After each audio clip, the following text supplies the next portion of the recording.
जी बिस्मिल्लाहिर्रहमानिर्रहीम। नए वी ला के साथ हाज़िर हैं। बड़ा अहम दिन है आज भी। पार्लिमानी कमेटी किसको चीफ जस्टिस ऑफ पाकिस्तान बनाएगी, इस पर बात करेंगे। और स्पीकर अयाज सादिक साहब ने 26वीं आइनी तरमीम की मंजूरी में जो अपना कमाल दिखाया है उसके बारे में भी आपको बात बताएंगे, वो बहुत ज़रूरी है। लेकिन जो आज पार्लिमानी कमेटी का इजलास हो रहा है, शाम 4 बजे वो इजलास होगा बंद कमरे का। तो आज ये बड़े तवील अरसे के बाद हम देख रहे हैं कि 18वीं तरमीम में सदर जरदारी ने अपने इख्तियारात पार्लियामेंट को सौंपे थे। जजेस की तकर्री के हवाले से 19वीं तरमीम सुप्रीम कोर्ट ने करवाकर उस वक़्त के चीफ जस्टिस इफ्तिखार चौधरी ने इख्तियार जजेस की तकर्री का अपने पास रख लिया और पार्लियामेंट को डाखाना बना दिया। वो पार्लिमानी कमेटी थी 8 रुकनी, वो सिर्फ मोहर लगाती थी। अब 26वीं तरमीम करके पार्लियामेंट ने वो इख्तियार वापस ले लिया अदलिया से। अब जस्टिस मंसूर अली शाह, जस्टिस मुनीब अख्तर और जस्टिस याह्या अफरीदी, इन तीनों की किस्मत का फ़ैसला पार्लियामेंट के हाथ में आ गया। कौन बनेगा चीफ जस्टिस ऑफ पाकिस्तान, सबकी नज़रें आज पार्लियामेंट हैं। पार्लियामेंट की खसूसी कमेटी जिसका इजलास मैंने बताया कि 4 बजे हो रहा है, 12 रुकनी कमेटी है। और मज़े की बात यह है कि इस 12 रुकनी कमेटी में 4 जो अरकान हैं उनका ताल्लुक़ नून लीग से है। मुतनासिब नुमाइंदगी के तहत ये कमेटी बनाई गई है। पीपल्स पार्टी साथ देगी, 3 उनके लोग हैं, 4 और 3 7। उसके बाद MKM साथ देगी, उनका एक रुकन है, 8 हो गया। PTI बाइकाट कर रही है, उन्होंने कहा जी हम इसका हिस्सा नहीं बनेंगे, 3 उनके लोग हैं। लेकिन JUI ख़िलाफ़ वोट देती है या हक़ में वोट देती है, उसका फ़ायदा कोई नहीं होना या नुकसान भी कोई नहीं होगा, क्योंकि 2/3 अक्सरियत बन जानी है। 12 में से 8 लोग वोट दे देंगे, 2/3 अक्सरियत बन जाएगी, तो वो हुकूमत के पास है, यानी कि वो हुकूमत के पास है। तो जनाब मंसूर अली शाह, मुनीब अख्तर, याह्या अफरीदी, लेकिन शर्त लगी हुई है कि जनाब याह्या अफरीदी है, अनहोनी भी हो सकती है, क्योंकि मंसूर अली शाह और जस्टिस मुनीब के हवाले से इस हुकूमत का जो मौक़िफ़ है, जो इरादे हैं, वो आपके सामने हैं। वो मुश्किल है कि वो उनको लगाया जाए। 3 नामों का पैनल सेक्रेटरी वज़ारत कानून आज पेश करेंगे और ये 3 सीनियर मोस्ट हैं। आर्टिकल 175A उसकी क्लास 3 के तहत ये तकर्री होगी जो नई आइनी तरमीम हुई है। तो याह्या अफरीदी को चाहती है कि हुकूमत बन जाए, सीधी सी बात है, और वो बन भी जाएंगे। आज है 22 तारीख, आज फ़ैसला होना है, क्योंकि उस आइनी तरमीम में लिखा हुआ है कि चीफ जस्टिस की रिटायरमेंट से 3 दिन पहले ये तकर्री जो है वो की जाएगी। तो वो 3 दिन आज है 22, 23, 24, 25 को रिटायर हो जाएंगे। 26 को नए चीफ जस्टिस हलफ उठाएंगे और ज़्यादातर इम्कान यही है कि हलफ उठाने वाले याह्या अफरीदी ही होंगे। अब आ जाइए अयाज सादिक के ऊपर। बड़े कूल, ठंडे स्वभाव वाले और रख रखाव वाले, बाअखलाक बाकिरदार इंसान। कभी आप उनको उस तरह के गुस्से में या नाराज़गी में नहीं देखेंगे। ये तरमीम पास हुई 26वीं आइनी तरमीम, उन्होंने किसी को तंग नहीं किया। जिस तरह सेनेट में लॉबीज़ बंद कर दी गई, इसको सील कर दो, उसको सील कर दो, प्रेस गैलरी को भी ताला लगा दिया गया, लोगों को निकाल दिया गया, इन्होंने ऐसा नहीं किया। उन्होंने कहा भाई ओपन वोटिंग है, शफाफ वोटिंग है। हाँ, जो अंदर की लॉबीज़ थी वो उन्होंने बंद की, बाकी उन्होंने बाहर जो विजिटर गैलरी थी, हमारी जो प्रेस गैलरी थी या मेहमानों की गैलरी थी, उसको उन्होंने ताला नहीं लगाया। उन्होंने किसी को अंदर आने से मना नहीं किया और उन्होंने कहा ठीक है, सारा जो प्रोसेस हो रहा है वो देख लें। उसकी वजह क्या थी? जब आपके दिल में चोर होता ना, फिर आप चोरी करते हैं, लेकिन जब आपके दिल में चोर ना हो और आप प्रोसेस भी पूरा करें, तो फिर यही होता है जो सरदार अयाज सादिक ने किया, क्योंकि उनके दिल में चोर नहीं था।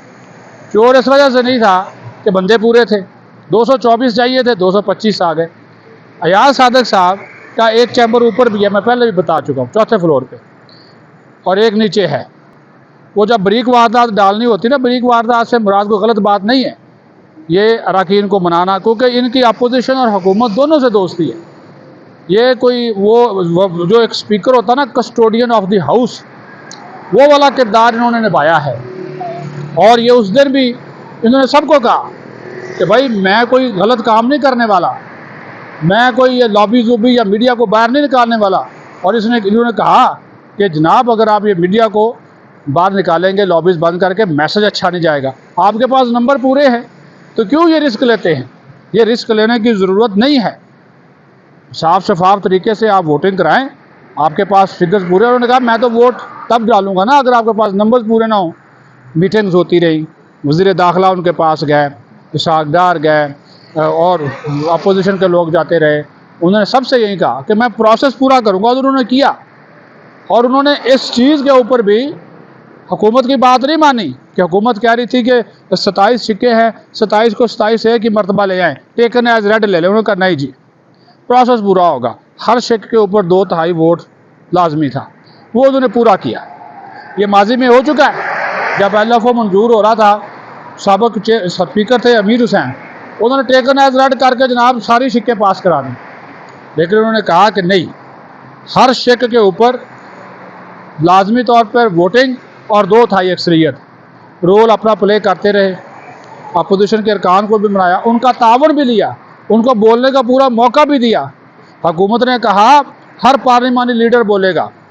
अयाज सादक साहब ने इसके बावजूद ना सिर्फ अपोजिशन लीडर उमर अयूब को वक्त दिया, हर जमात से एक बोलना था, बल्कि उन्होंने बैरिस्टर गौहर को भी मौका दिया कि वो भी बात करें। अपोजिशन के 2 लोग उन्होंने बोलने दिए, ओके। और उन्होंने कहा कि इस सिलसिले में वो किसी दबाव में, हुकूमती दबाव में, कहा जी कर ले तकरीरें, जो करनी है कर ले, आप लोगों के पास अक्सरियत है, तो घबराना किस बात का। तो जो उनकी एक काइंडनेस है, उनका कूल होना है, ठंडा दिमाग और हाइपर नहीं होना, किसी को गालम गलोच नहीं करना, किसी पे गुस्सा नहीं होना, किसी से इंतकाम नहीं लेना, और सियासी ये जो अपना ऑफिस है उसको सबके लिए ओपन करना।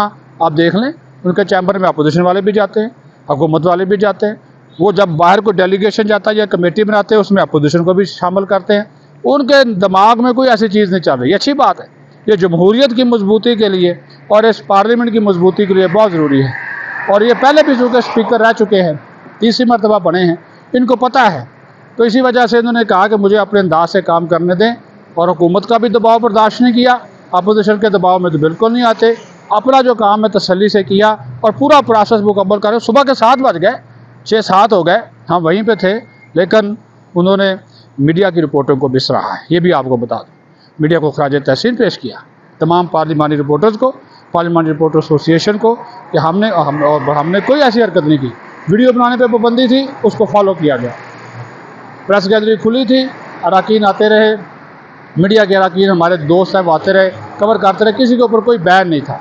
और मीडिया ने भी पूरा तावन किया, जो देखा आंखों के देखे, जब आप सामने होते हैं ना, कोई गलत बात नहीं चली। उसी वजह से स्पीकर साहब ने खुश होकर खराज तहसीन पेश किया, उनका शुक्रिया अदा किया। और ये वो बातें हैं, ये जमहूरियत के लिए, अच्छी पायदार मुस्तहकम जमहूरियत के लिए इस तरह की चीज़ें जो है वो बहुत ज़रूरी होती हैं। और इस मामले के ऊपर अयाज सादक ने जो रोल प्ले किया है, इसको हमेशा जो है वो याद रखा जाएगा। वज़ीर आज़म भी उनसे खुश गए, मियां नवाज शरीफ भी उनसे खुश गए, बिलावल भुट्टो ज़रदारी भी उनसे मुतमिन थे, अपोजिशन वाले भी उनसे मुतमिन थे। तो उन्होंने किसी को नाराज़ नहीं किया, प्रोसेस में पूरा करा दिया। और जो अपना काम था, अपनी जो बरीक वारदात है, उसको आप फिर गलत मायने में मत लीजिए।